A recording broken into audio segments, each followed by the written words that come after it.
경초 원년 일찍이 조예는 반역을 일삼는 요동의 공손년을 포벌하기 위해 관구곰에게 선비와 오한의 군사를 통솔하여 공손년을 공격하게 했는데 열흘간 비가 내려 요하가 많이 불어나는 바람에 관구곰의 요동 공격은 실패로 돌아갔다고 합니다. 그래서 조예는 사마이를 불러서 이것은 그대가 직접 나설 만한 일은 아니지만 반드시 해결해야 할 일이기에 그대를 번거롭게 할 수밖에 없겠소. 그대가 헤아리기에 공손년은 어떤 계책을 쓸 것 같소? 라고 질문하였고, 이에 사마이는 성을 버리고 미리 달아나는 것이 상책입니다. 그리고 요하의 의지에 대군에 맞서는 것이 그 다음으로 좋은 계책입니다. 그러나 만약 앉아서 양평을 지키려 한다면 사로잡히게 될 뿐입니다. 라고 대답했다 합니다. 그러자 조예는 재차 사마이에게 공손년은 그 계책 중에 장차 어떤 것을 쓸 것 같소? 라고 물었고, 이에 사마이는 조예에게 오직 현명한 자만이 능히 자신과 상대방의 역량을 깊이 헤아려 미리 포기할 수 있으나 이는 공손년에게 미치는 바가 아닙니다. 이제 우리의 군사로 정보를 나서면 공손년은 우리가 먼 길을 오느라 오래 버틸 수 없으리라 여겨 요하에서 먼저 맞선 뒤 물러나 양평을 지킬 것이니 이는 중책과 하책을 뜻합니다. 라고 말합니다. 그리고 조예가 사마이에게 갔다가 돌아오는데 얼마나 걸리겠소? 라고 물으니 사마이는 가는 시간이 100일, 돌아오는 시간이 100일, 공격하는 시간이 100일이 걸리며 휴식하는 시간을 60일로 잡으면 1년이면 족합니다. 라고 대답했다 합니다.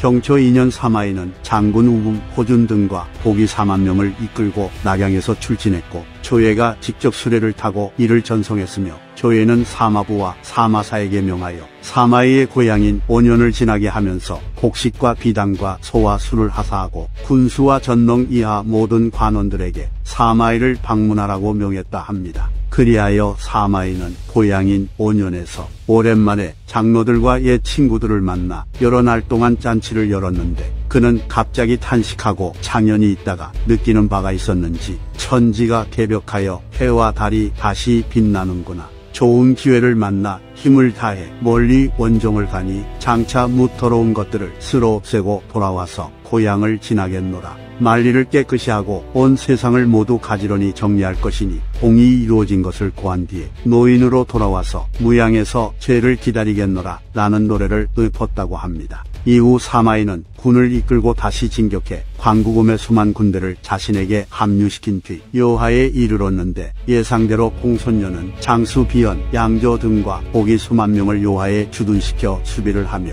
남북으로 6에서 70리에 걸쳐 사마이와 맞섰다고 합니다. 그래서 사마이는 많은 기치를 펼치고 남쪽으로 출격했기에 공손년의 정예병들은 남쪽으로 향했는데 사마이는 그 틈을 타 몰래 배를 띄워 강을 건너 북쪽으로 진출하였고 적의 둔영과 가까워지자 배를 가라앉히고 다리를 불태운 뒤 강가에서 길게 포위하고는 적을 내버려두고 양평으로 향했다고 합니다. 그러자 휘하 제장들은 사마이에게 적을 공격하지 않고 포위만 하니 이는 군사들에게 보여줄 만한 좋은 방책이 아닙니다. 라고 말했고 이에 사마이는 적이 둔영을 견고히 하고 포루를 높이는 것은 우리 군사들을 피로하게 하려는 것이니 적을 공격하면 그 계책에 떨어지게 되는 것이요. 그리고 적의 대군이 이곳에 있다는 것은 곧 적의 소굴이 비어있음을 뜻하고 우리가 곧바로 양평으로 향한다면 반드시 적들은 내심 두려워할 것이고 두려워하면 싸우러 나설 것이니 그때 공격하면 반드시 격파할 수 있어 라고 대답하고는 진을 정돈하며 나아갔다고 합니다. 그리고 사마이의 예상대로 비연 등은 양평이 무방비 상태로 있음을 걱정하며 밤중에 군을 이끌고 양평으로 물러났으나 공손년이 비연을 다시 출진시켜 사마이의 배후를 공격하게 했기에 사마이는 제장들에게 그들의 둔영을 공격하지 않은 것은 바로 이렇게 되기를 바란 것이니 이 기회를 놓칠 수 없소 라고 말한 뒤 군대를 진격시켜 공손년의 군대를 대파하고 3번 싸워 모두 이겼기 때문에 공손년의 군대는 양평성으로 도망쳤다고 합니다.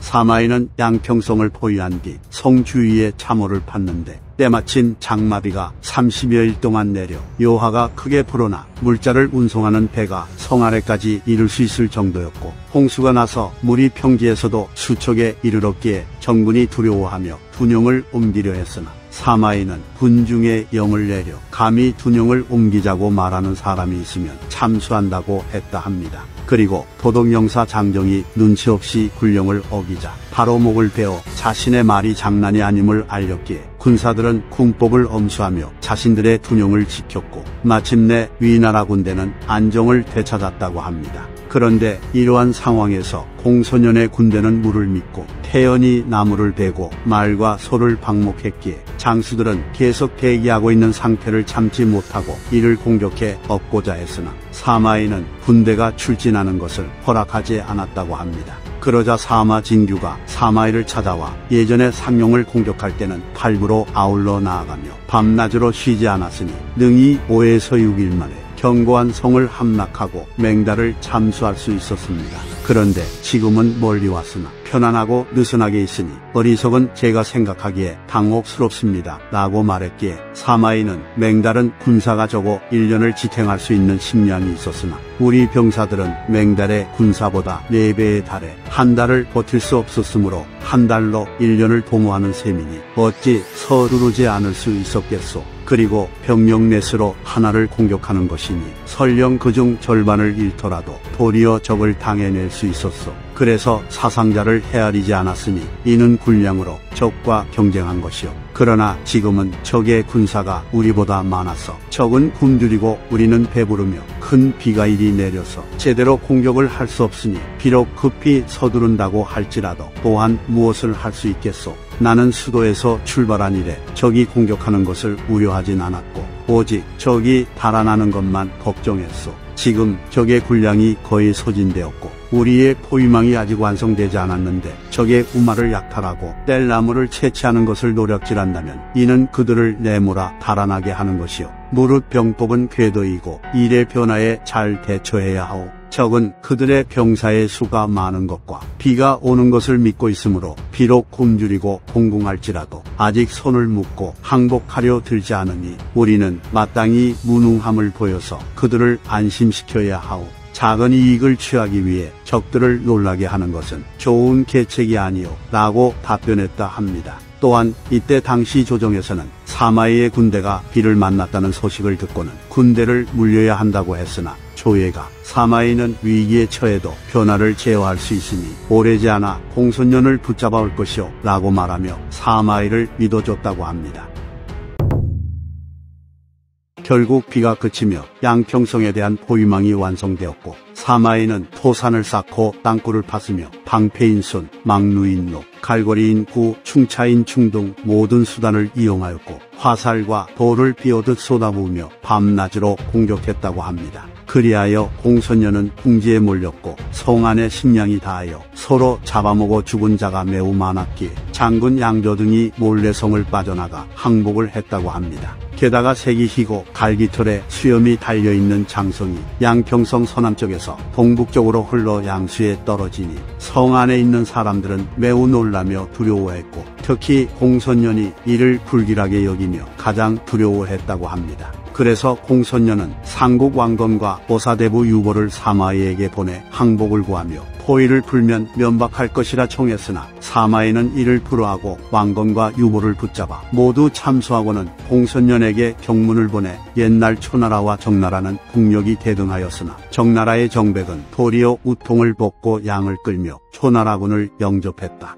나는 왕의 신하이며 지위가 상공인데 왕건 등은 나에게 포위를 풀고 물러나라고 요구하니 어찌 초나라와 정나라의 전례를 따른 것인가. 그대가 보낸 두 사람이 늙고 정신이 가물가물하여 필시 그대의 말을 전하며 본래의 뜻을 그르쳤다 생각하기에 그대를 위해 그들을 모두 죽였노라. 만일 할 말이 더 남아있다면 가히 분명하게 판단할 수 있는 젊은 사람을 다시 보내도록 하라 라고 엄포를 놓습니다. 이에 공손년은 다시 시중 위원을 파견하여 볼모를 보내겠다고 청하였으나 사마이는 위원에게 군사의 대략적인 요지에는 5가지가 있으니 싸울 수 있으면 싸우고 싸울 수 없으면 지키고 지킬 수 없으면 달아나는 것이고 나머지 2가지는 오직 항복하거나 죽는 것뿐이다. 그런데 너희는 면박하지 않으려 하니 이는 죽음을 각오한 것일터 골무를 보내 무얼 어찌하겠단 말인가 라고 말했기에 이 소식을 들은 공손녀는 아들 공손수와 함께 수백 기의 기병을 이끌고 사마이의 포위망을 뚫고 남쪽으로 도망쳤으나 사마이가 보낸 군대의 공격을 받아 목이 베어졌는데 그 위치가 장성이 떨어진 자리였다고 합니다.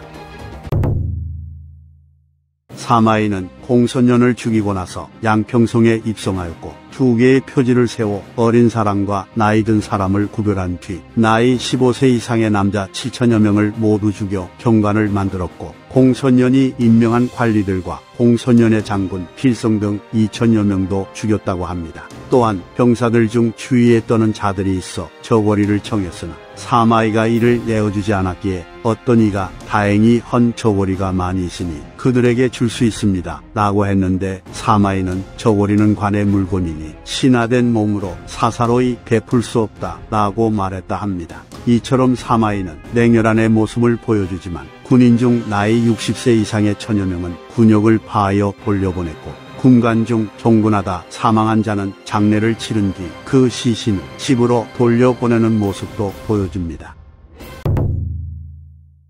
당초 사마이가 양평에 이르렀을 때 꿈을 꾸었는데 조예가 자신의 무릎을 빼고 누워서는 내 얼굴을 보시오 라고 말했기에 고개를 숙여보니 평소와 다른 점이 있었던 터라 사마이는 그 꿈을 내심 꺼림칙하게 여겼다고 합니다. 이후 사마이는 공손년을 토벌한 뒤 양평에서 돌아오고 있었는데 처음에는 지름길로 가서 관중을 진무하라는 명을 받았으나 곧이어 사마이를 수도로 소환하는 조서가 사흘 사이에 5번이나 왔다고 하며 그 조서는 조예가 직접 쓴 조서로 그간 두렵고 불안해하며 그대가 도착하기를 기다리고 있으니 도착하거든 곧바로 한문을 밀치고 들어와 나를 보러 오도록 하시오 라고 적혀 있었다 합니다. 그래서 사마이는 크게 두려워하며 추봉거를 타고 밤낮을 가리지 않고 400여리나 되는 길을 달려 하룻밤만 묵은 뒤 수도에 도착했다고 합니다. 그리하여 사마이는 조예가 있는 궁전의 침실 안으로 인도되어 임금의 침상에 올랐고 눈물을 흘리며 조예의 병세에 관해 물으니 조예는 사마이의 손을 잡고 조방을 눈으로 가리키며 이로써 후사를 그대에게 맡기려고 하오. 내가 죽으려는 것을 겨우 견디며 차마 죽지 못한 것은 그대를 기다렸기 때문인데 이제 서로 만났으니 아무런 여한이 없소이다 라고 말한 뒤 눈을 감았는데 위략에 따르면 사마이는 폐하께서는 선제께서 신께 폐하를 부탁한 것을 보지 못하셨습니까? 라고 대답하며 조예의 뜻을 제대로 받들겠다고 말했다 합니다. 그리고 사마이의 곁에는 조진의 아들인 조상도 있었기에 사마이와 조상이 함께 조예의 유조를 받아 어린 황제인 조방을 보좌하게 되었으나 조상은 황족에다가 조진의 아들이라는 것을 제외하면 경험이 부족한 애송이에 불과했기 때문에 사실상 사마이가 황제를 보좌하여 국가의 대사를 총괄하게 된 거나 마찬가지였습니다. 경초 3년 조방이 제위에 오르자 사마이는 시중지절 도독중외제군 녹상소사의 자리에 올라 조상과 함께 각기 군사 3,000명을 통솔하며 함께 조정을 관장하고 대궐안에서 번갈아 숙직하며 수레를 탄 채로 궁궐에 들어올 수 있었다고 합니다. 게다가 오전에 들어올 때 종종 걸음을 하지 않아도 되는 입전불추, 임금을 아련할 때 호명을 하지 않아도 되는 참배불명, 어전에 오를 때 칼을 차고 신발을 신어도 되는 검리상전의 특혜를 받으니 이는 한나라 때 소아의 전례와 같았다고 합니다. 그리고 사마이의 여러 자제들을 여루로 봉하고 기도위로 삼으려 했으나 사마이는 이를 굳게 사양하며 자제들의 관직은 받지 않았다고 합니다.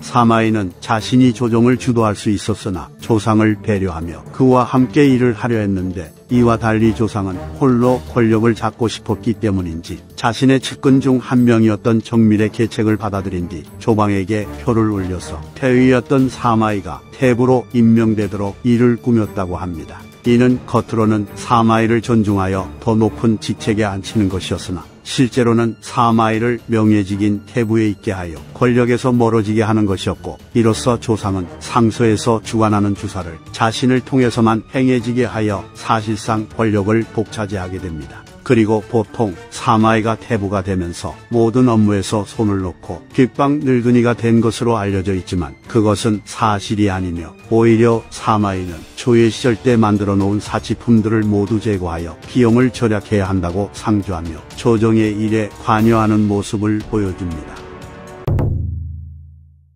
정시 2년 송건은 대군을 일으켜 위나라를 전방위적으로 공격했는데 전종은 회남 지역을 공격해 작피를 무너뜨리고 안성의 곡식 창고를 불태우며 그곳의 백성들을 납치해갔고 제갈각은 유관을 공격했으며 주연은 본성을 포위하고 제갈근과 보줄은 조중을 약탈했다고 합니다. 그래서 사마이는 자신이 나서서 침공해온 오나라 군대를 토벌하겠다고 했으나 의논하는 자들 다수는 적이 멀리서 와 본성을 포위했으니 창졸간에 함락시킬 수는 없을 것이고 나중에 기세가 꺾여 스스로 무너지는 형세가 될 때 공격을 하는 게 나오므로 장기적인 책략으로 상대해야 한다고 했다 합니다. 그러자 사마이는 변경에 있는 성이 적의 침범을 받았는데 그대들은 묘당에 편안히 앉아있구려. 변경이 시끄럽고 동요되면 민심이 혼란해질 것이니 이는 사직의 큰 근심거리요 라고 말하며 비아냥댔다고 합니다. 그리하여 그해 6월에 사마이가 지휘관이 되어 대군을 이끌고 오나라의 공격을 막기 위해 출진하였고 조방이 직접 나와서 그를 전송했다고 합니다. 이후 본성에 도착한 사마이는 남쪽 지방이 덥고 습기가 많아 시간을 오래 끌어서는 안 된다고 생각했기에 가볍게 무장한 기병으로 싸움을 걸었으나 주연은 방어만 했다고 합니다.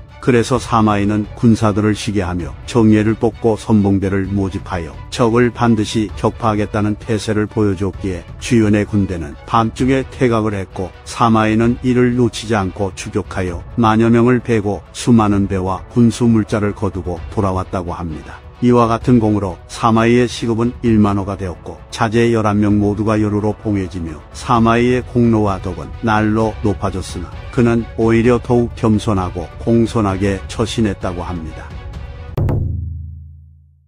정시 3년 제갈각이 환연에 주둔하여 병경 지역을 공격하며 약탈을 일삼았기에 사마이는 직접 제갈각을 공격하고자 합니다. 그러나 의논하는 자들 다수가 적은 견고한 성에 의지하여 곡식을 쌓아놓고 우리의 병사들을 유인하려 하고 있으며 지금 원정군으로 멀리서 공격해왔으니 그들의 구원군이 필시 당노할 것이라 진퇴가 쉽지 않고 유리한 점이 없습니다 라고 말했으나 사마이는 적의 장점은 물에서 싸우는 것이니 지금 그들의 성을 공격하여 그 변화를 살펴야 하오. 만일 그들이 자신의 장점을 쓰려 한다면 성을 버리고 달아날 것이니 이것은 우리가 승리하는 것이요. 하지만 그들이 성을 고수한다면 겨울이라 호수가 얕아 배가 다닐 수 없으니 형세상 반드시 물을 버리고 서로 구원하려 할 것이고 이는 그들의 단점을 쓰는 것이 되어 우리가 유리하게 되는 것이요 라고 답했다 합니다. 정시 4년 제갈각이 또 유관을 공격해 위나라 장수 사순의 진영을 격파하고 백성들을 데리고 돌아갔기에 사마이는 그해 9월에 조방의 전송을 받으며 군을 이끌고 진격하였고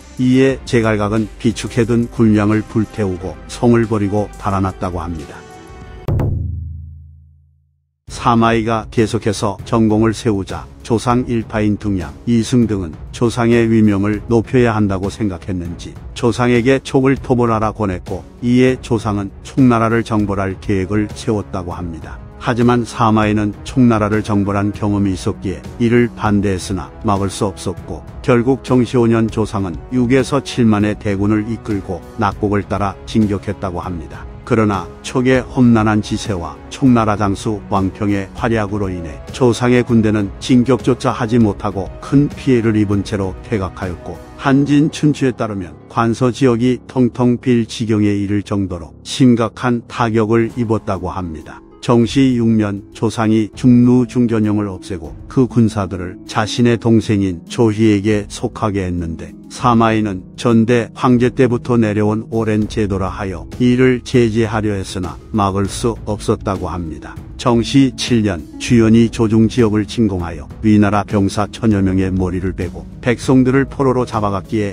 이민족과 위나라 백성 마녀가가 오나라의 공격을 피해 면수를 건너왔다고 합니다. 그래서 사마이는 면수 이남이 적과 가까우므로 만일 백성들을 되돌려 보낸다면 반드시 침공을 받게 될 것이기 때문에 마땅히 피난 온 백성들을 임시로 면수 이북에 머물게 해야 한다고 말했으나 조상은 지금 면수 이남을 잘 닦아 지키지 못하고 백성을 머물게 하는 것은 좋은 계책이 아니오 라고 대답했다 합니다. 그러자 사마이는 조상에게 그렇지 않소. 물은 물건은 안전한 땅에 두면 안전해지고 위태로운 땅에 두면 위태로워지는 법이요. 만약 적이 이만의 군세로 면수를 끊고서 3만 군사로 면수 이남의 제군과 서로 대치한 채 1만 군사로 사중에서 마음대로 날뛴다면 장차 이들을 어떻게 구할 수 있겠소? 라고 조언을 했으나 조상은 사마이의 말을 따르지 않고 백성들을 다시 면수 남쪽으로 돌려보냈는데 사마이의 예상대로 오나라 군대가 사중을 습격해왔기에 10,000명에 이르는 백성들이 죽었다고 합니다.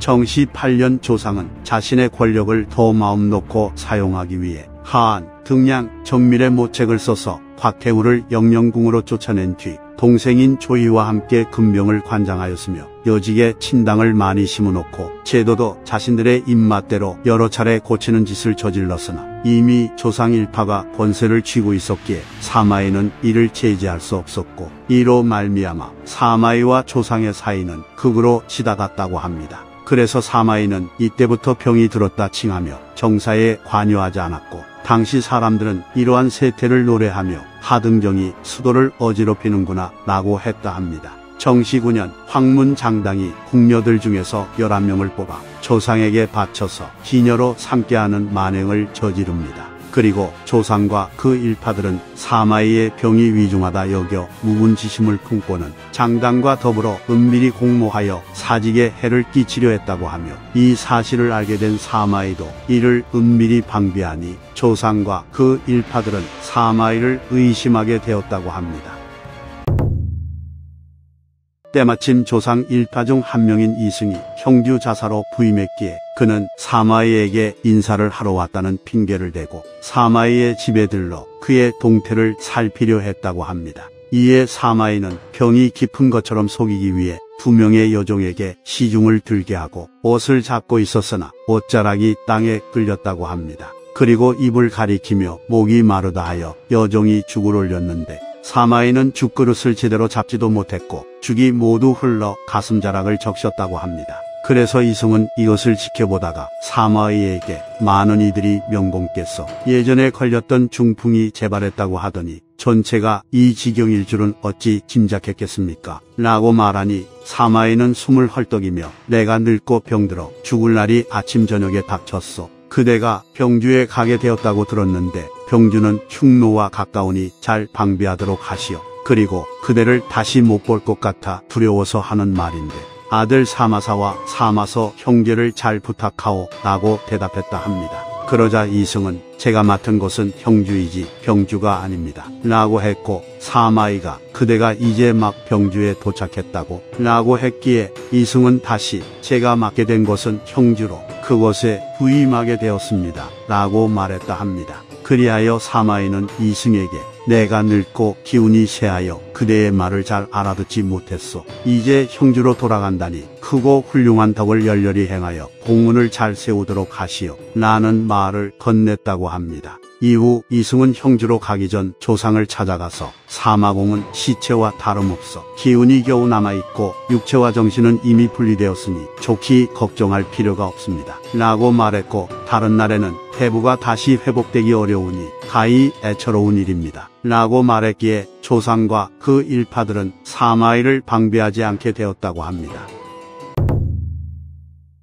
가평원년 조방이 고평릉을 참배하러 가게 되자 조상 조희 형제와 그 일파도 조방을 따라 나섰기에 수도는 텅 비게 되었고 이에 사마이는 먼저 영령궁에 있는 곽태우에게 상주하여 조상 형제를 파면하도록 했다고 합니다. 이렇게 곽태우의 지원을 등에 업은 사마이는 병마를 이끌고 무기고를 점거하였고 사도 고유에게 부조를 내려 대장군의 사무를 대행해 조상의 영을 거느리게 하며 그대가 바로 주발이요 라고 말했는데 주발은 한나라의 건국 공신으로 전행을 일삼았던 외척인 여시 일족을 제거하는 공을 세운 인물이었습니다. 그리고 태복 왕관에게는 중령군의 직을 대행해 조희의 영을 관장하도록 하여 군을 완전히 장악한 다음 직접 태위 장제 등과 함께 군대를 거느리고 진격해 낙수 부교에 주둔하여 황제인 조방을 영접하려 했다고 합니다. 또한 사마이는 조방에게 상주하여 선제께서는 신등을 불러 뒤니를 염려한다고 하셨습니다. 그러나 지금 대장군 조상은 고명을 저버리고 나라의 제도를 어지럽히니 안으로는 분수에 넘치게 윗사람과 견주고 있으며 밖으로는 위엄과 권력을 남용하고 있습니다. 여러 요직에는 모두 자신과 친한 사람을 앉히고 궁궐을 오랫동안 지키던 사람들을 모두 내쫓았습니다. 신이 비록 늙고 우매한 몸일지라도 어찌 감히 지난날 선제의 말씀을 잊을 수 있겠습니까? 옛날 조고가 자신의 뜻을 다하게 되자 진나라는 이로써 망하게 되었고 한나라는 여씨와 곽씨를 일찍 끊어냈기 때문에 오래도록 이어질 수 있었습니다. 이것은 폐하께서 본보기로 삼아야 할 전대의 일이며 지금은 신이 목숨을 바칠 때입니다. 나는 글을 올렸으나 조상은 사마이의 상주문을 조방에게 알리지 않고는 이수 남쪽의 임금의 수레를 머무르게 한 뒤 나무를 베어 녹각을 만들고 둔전병 수천 명을 징발하여 사마이의 공격을 막으려 했다고 합니다. 게다가 뛰어난 지략을 갖춘 환범이라는 인물이 조상에게 합류하며 황제인 조방을 데리고 허창으로 간 다음 경문을 돌려 각 지역에 있는 군사들을 불러 사마이를 공격하자고 보냈으나 조상은 이 계책을 따르지 않고 시중 허윤과 상서 진태를 사마이에게 보내 그의 의중을 살피려 합니다.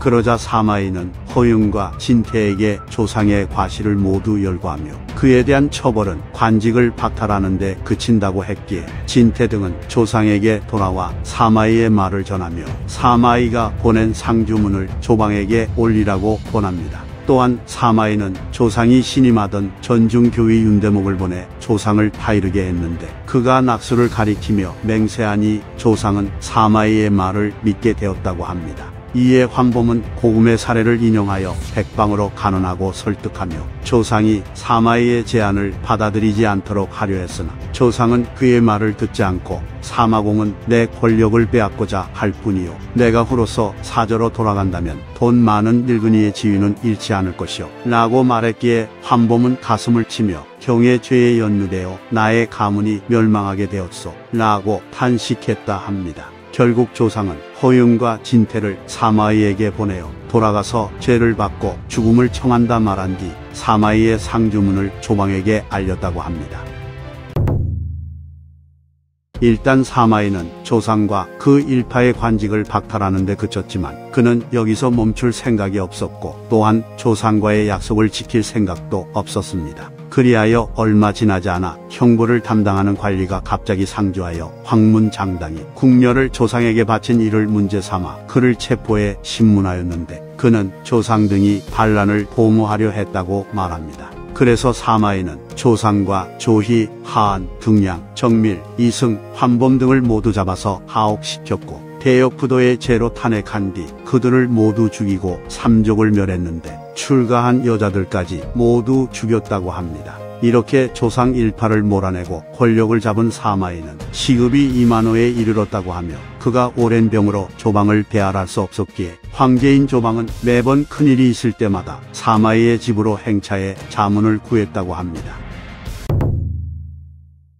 양주의 궁권을 가지고 있는 왕릉이 반란을 일으키려 한다는 사실을 알게 된 사마이는 곧장 중앙군을 이끌고 수로를 통해 진격하며 왕릉의 죄를 사면해준다는 명을 내린 뒤 왕릉의 아들인 왕광도 데리고 가서 그로 하여금 왕릉에게 편지를 써 그를 깨우치게 하려고 했다 합니다. 그리하여 사마이의 군대가 9일 만에 감성에 도착했기에 왕릉은 어찌할 방법이 없었으므로 스스로 면박한 채로 사마이에게 나아가 저 왕릉에게 죄가 있으면 공의 서신을 보내 저를 부르면 될 것이지 어찌하여 몸소 여기까지 오셨습니까? 라고 말했다 합니다. 그러자 사마이는 그대는 서신으로 불러서는 오지 않을 사람이기 때문이요 라고 대답한 뒤 왕릉을 수도로 송환했다고 합니다. 그러나 왕릉은 수도로 가던 중 가규의 묘를 지나면서 가규여 나 왕릉이 대위의 충신임을 그대의 신령이 있다면 잘 알 것이요 라고 외치고는 연안군 항연에 이르러 짐독을 먹고 자살했다고 합니다. 상황이 이렇게 되자 사마이는 곧바로 왕릉의 일당들을 체포해 모두 삼족을 멸했고, 그가 황제로 추대하려 했던 초왕 조표도 죽인 다음 위나라의 여러 왕공들을 붙잡아 업에 가두어 이들을 감시하게 했고 서로 교류도 하지 못하게 했다고 합니다. 조방은 사마이에게 책명을 내려 그를 상국으로 임명하고 안평군 공에 봉했으나 사마이는 이를 거절하며 받지 않았다고 하는데, 당시 사마이는 시급이 5만호였고 그의 후손들 중 후로 봉해진 자가 19명에 이르렀다고 합니다. 이후 사마이는 평안으로 알아눕게 되었고, 벗이었던 가교와 왕릉에게 해를 입는 꿈을 꾸고는 이를 매우 꺼림칙하게 여겼다고 하며 2개월 뒤 사마이는 73세의 나이에 눈을 감았다고 합니다. 사마이는 좋은 아버지였지만 남편으로서는 빵점이었는데, 장춘하는 여종까지 죽이는 짓을 저지르며 사마이를 위해 행동했지만 나중에 시간이 흘러 사마이는 후처인 백부인을 총애하게 되었고, 그때부터 장춘하는 사마이를 볼 기회가 거의 없었다고 합니다. 그러던 어느 날 사마이가 병에 걸려 침상에 누워있게 되었고, 그래서 장춘하가 가서 사마이의 병의 차도를 살펴보았으나 사마이는 장춘하를 보고는 노물이 가증스럽게도 어찌 이리 성가시게 돌아다니는가 라는 상남자도 지지 않을 드립을 쳤다고 합니다. 그리하여 장춘하는 너무 부끄럽고 한스러워서 식음을 전폐하며 자살하려 하였고, 이 때문에 사마사와 사마서 등도 어머니인 장춘하를 따라 음식을 먹지 않았다고 합니다. 이에 사마이는 깜짝 놀라며 장춘하에게 사과를 하니 장춘하는 금식을 그만두었다고 하며, 사마이는 물러나서는 주변 사람들에게 노물은 소중하지 않지만 나의 사랑하는 아이들이 괴로움을 겪는 것을 걱정했기 때문에 그랬을 뿐이다 라고 말했다 합니다. 신기하게도 사마이를 추천하고 칭찬했던 인물들은 모두 곱게 죽지 못하는데 순욱, 최염, 양준이 이들로 순욱과 최염은 사실상 조조에 의해 죽게 되었고, 양준이라는 인물은 조비에 의해 죽게 되었는데, 이들의 또 다른 공통점은 모두 자살했다는 것입니다. 참고로 사마이는 조비가 양준을 죽이려 하자 피를 흘릴 정도로 머리를 조아리며 양준을 구하려 했다고 하는데, 그럼에도 조비는 양준을 용서하지 않았다고 합니다. 사마이는 안목으로 유명하진 않지만 대척전선에서 맹활약을 떨치며 총나라를 멸망에 이르게 한 등해가 사마이가 발탁한 인물이었고, 진양취에 따르면 순욱의 아들인 순이도 사마이가 발탁했는데, 이 때문인지 순이는 사마이의 차남인 사마소의 측근이 되었다고 합니다. 위략에 따르면 사마이는 조상 일파 중 특히 정미를 매우 증오했다고 하는데, 그 이유는 자신을 태부로 만들어 실권에서 멀어지게 하였고, 곽태후를 별궁인 영령궁으로 옮겨 그곳에서 지내게 하여 조상이 마음 놓고 전행을 일삼을 수 있는 환경을 만든 인물이 정밀이었기 때문이었습니다. 위나라를 세운 조씨, 총나라를 세운 유씨, 오나라를 세운 손씨가 천하를 놓고 다퉜으나 결국엔 사마이의 손자인 사마염이 진나라를 세워 천하를 통일하였으니 사마이를 삼국지 최후의 승자라고 할 수 있으나, 그 후 진나라는 얼마 가지 못하고 중국에서 가장 아름다웠던 5호 16국 시대를 열게 되니 최후의 승자라는 의미가 퇴색되는 건 어쩔 수 없어 보입니다. 그리고 보통 사마이는 망탁조이라고 하여 왕망, 동탁, 조조와 함께 4대 역적으로 언급되는데, 그는 조상 일파에 의해 자신과 가문의 아니가 위협받기 전에는 위나라를 위해 묵묵히 일하는 모습만 보여주고 딱히 야심을 보인 적이 없기 때문에, 그가 마지막에 보여준 행보로 인해 그의 아들인 사마사와 사마소가 권력을 잡아 위나라를 멸망시킨 것은 사실이나, 사마이 개인을 놓고 보았을 때 과연 그를 역적이라 단정할 수 있을지 의문이 드는 것 같습니다. 이상 삼국지 인물열전 사마의 하편 마치겠습니다. 재미있게 보셨다면 좋아요와 구독, 알림 설정 부탁드립니다. 감사합니다.